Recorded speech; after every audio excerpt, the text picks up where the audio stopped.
So in this segment, I want to discuss what's going on with Cenk Uygur of the Young Turks because he's had some of the worst takes I've heard in a while, and we're going to talk about some of the theories I've got in a bit about what's going on with him and his co-host Anna Kasparian. But I'm baffled. I'm baffled as to what is going on here. Here is him asking you about left media, and I gotta say, Cenk. So this is his conversation with Charlie Kirk.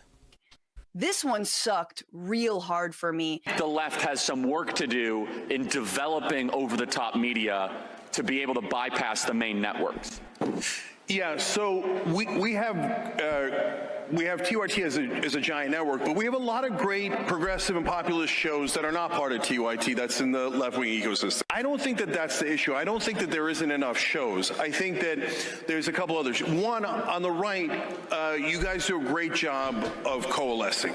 Okay, so you do a couple of things well. You work together well, and you're more welcoming, if I'm being honest. If you agree with MAGA 5%, the answer you get is welcome, right? Come join us, right? On the left, if you disagree 5%, they go, get out of here, you're a right-winger, you're a fascist. So this is on the back of them having some really bad takes and spreading a lot of misinformation around people coming over the border from Mexico. They'd spread a lot of misinformation around like gangs, things like that, and Anna Kasparian kind of maligning homeless people during the pandemic, about how she was I don't know, I think they were outdoor dining and like there were like lots of homeless people and she felt uncomfortable or whatever, and it's like what do you want? Like, unless like you live in a popular city where the rental prices are very high, like you're very lucky to have the life you have, you're incredibly privileged to do this stuff full time, and have a good salary off it. Not everyone's like that. There are always going to be homeless people. Surely you should be advocating for more kind of access for people to have housing, or more kind of homeless centres in the city you live in order to kind of alleviate these problems that you talk about. This is not the first time that TYT spread misinformation or just had really bad takes, and a sense of arrogance really from them. That take there was awful because the fact that you're seeing a split on the right now. The reason why they coalesce together is because they were out of power. Once they come into power, now it's, you said you'd fix this thing, why didn't you? That's what changes. You're going to see people coalesce. When you're in opposition, people coalesce with each other to try and figure out, we need to work together to get rid of the common enemy. Then as soon as you guys win power, it's, no, I hate you, your policies suck, you're not going to do enough. That's the difference here. Like, if you look at Trump talking about the visas, H1B visas here, the H-1B very well, and it's something that I frankly use, and I shouldn't be allowed to use. We shouldn't have it. Very, very bad for workers. And second of all, I think it's very important to say, well, I'm a businessman, and I have to do what I have to do, and it's sitting there waiting for you, but it's very bad. It's very bad for business in terms of, it's very bad for our workers, and it's unfair for our workers, and we should end it. So I think this is during I'm not sure which debates this is during, it might be the original ones. Before he became president, and you got here Trump sides with Elon in H1B1 H-1B. They spelled that wrong. Someone spelled something wrong here. Visa debate, saying he's always been in favor of the program. So you can see a split here already. That Trump was talking about getting rid of the visa scheme, how much he hated it, and now siding with Elon Musk, who supports the scheme because he benefits from it massively. They replaced a lot of the American-born Twitter employees with people on visas. Whether you think that's right or wrong, I think getting rid of permanent staff or kind of temporary workers is a scummy move. But Trump at the time was talking about how he had many people on the visa scheme. I've been a believer in H-1B. I've used it many times. It's a great program. He's quoted as saying, Musk is a person who actually used this visa system before in order to move to America. And you've got the altercation set off earlier this week by far-right activists who criticised Trump's selection of Sriram Krishnam, an Indian-American venture capitalist, to be advisor of AI, saying he would have influence on Trump administration immigration policy. So this is a guy who's just dealing with AI. He's not even anything to do really with immigration, and they're mad about it, that an Indian guy got the role. You had Charlie Kirk talking about how it's unfair. It's unfair that, American kind of workers can be undercut by foreign workers on these visas. But it's like, Charlie, you're a capitalist. You're a capitalist. You should be happy that businesses can do this. You want no regulation. If businesses can save money by outsourcing their work to foreign workers, why shouldn't they be allowed to do that? And that's what I mean. There's a big split on the right regarding this. You know, on Friday, Steve Bannon, longtime Trump bro, I guess, critiqued big tech oligarchs for supporting the H-1B visa program and cast immigration as a threat to the Western world. In response, Musk and many other tech billionaires drew a line on what they view as legal immigration and illegal immigration. This is what I'm talking about. There's a split on the right here regarding just this one issue regarding visas in immigration, just not even just immigration in general, just visas. You can see a big split. You know, Elon's been getting absolute pelters on Twitter over this. So this idea that, you know, the right, if you agree 5% of them, they'll accept you, is complete garbage. They want to do that. They want Cenk to be their useful idiot. That's what he wants, and he gave that to Charlie Kirk on a plate because they wanted him to attack the left, and he did it. I watched this whole I watched the whole clip, and it started off, and I was like, this is pretty good. This moment, like, truly a part of me died when I watched this. Wow, I can't believe that. Yeah.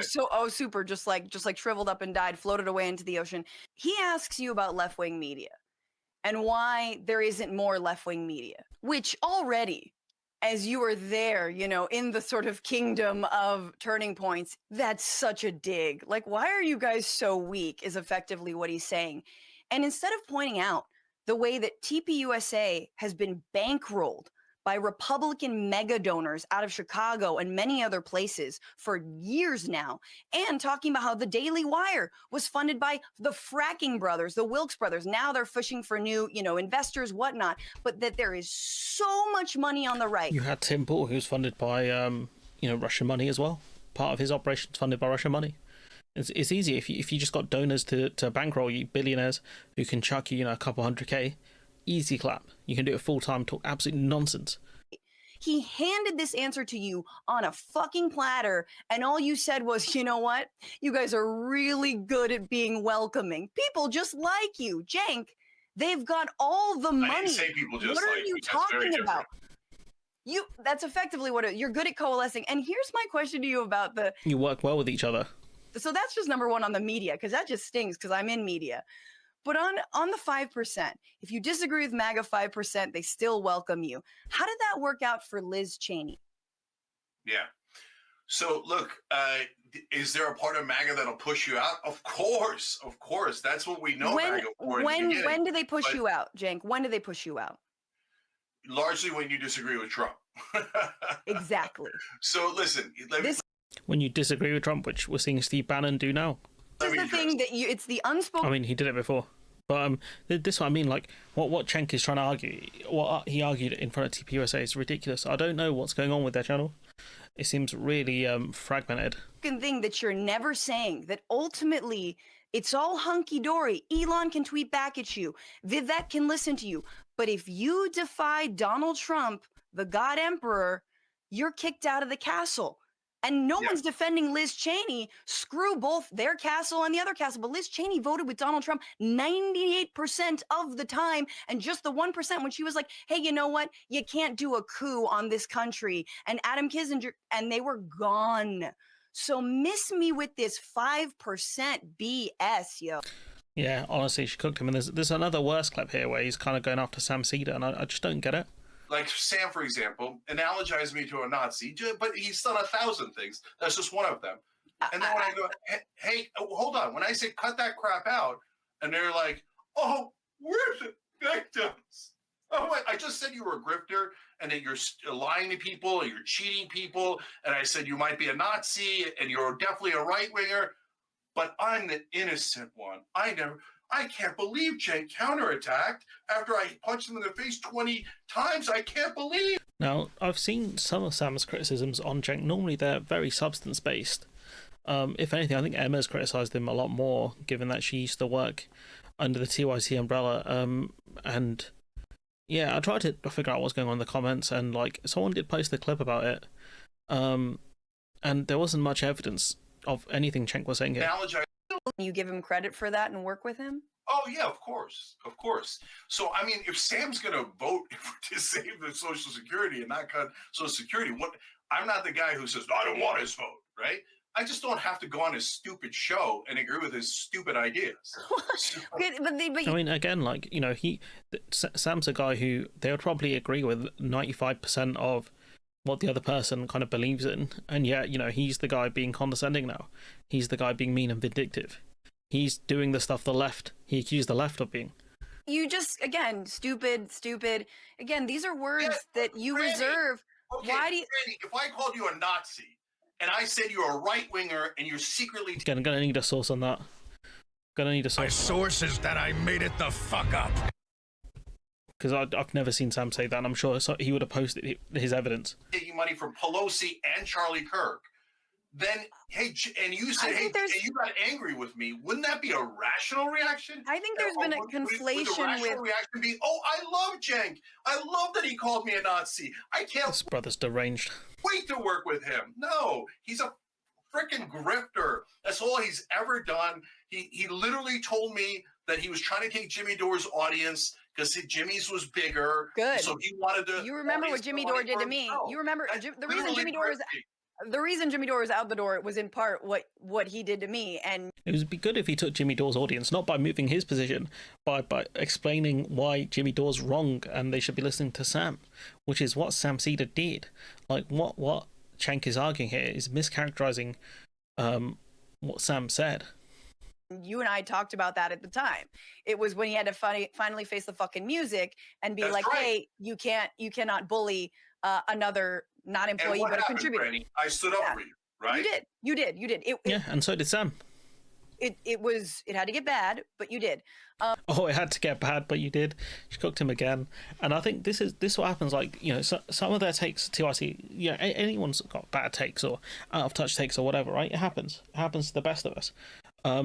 But you've got Hannah, who I think has got some backward takes on trans rights, right? You know, she talked about how Trump isn't a fascist, and you're just like, what are you doing? Like, honestly, what are you doing? And you know, like, she got into big arguments with Cenk over this kind of stuff, and I think she's the worst out of she's worse out of the two. But I feel like they can't deal with criticism. It feels like, you know, they want to, like, they feel like they're at the top of the castle, and that anyone kind of criticizing them is jealous of the success that they have. I don't know what else it could be, because I've seen really genuine criticisms of them for some of the bad takes they have, and they just can't seem to process it, and I don't know why.